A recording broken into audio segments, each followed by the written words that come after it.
বাংলাদেশ জাতীয় দলের ক্রিকেটার সাকিব আল হাসানকে শেয়ার দরে কারসাজি করার কারণে 50 লাখ টাকা জরিমানা করেছে Bangladesh securities and exchange commission.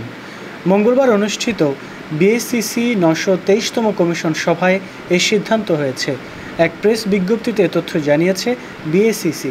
এতে জানানো হয়, শেয়ার লেনদেনে কারসাজির কারণে সিকিউরিটিজ আইন ভঙ্গ করায় মোহাম্মদ আবুল খায়েরকে 25 লাখ টাকা, সাকিব আল হাসানকে 50 লাখ টাকা, ইশাল কমিউনিকেশন লিমিটেডকে 75 লাখ টাকা, মোনার্ক মার্টকে 1 লাখ টাকা, আবুল কালাম মাতব্বরকে 10 লাখ টাকা, লাভা ইলেকট্রোডাইস ইন্ডাস্ট্রিজ লিমিটেডকে 1 লাখ টাকা এবং মোহাম্মদ জাহেদ কামালকে 1 লাখ টাকা জরিমানা করা হয়।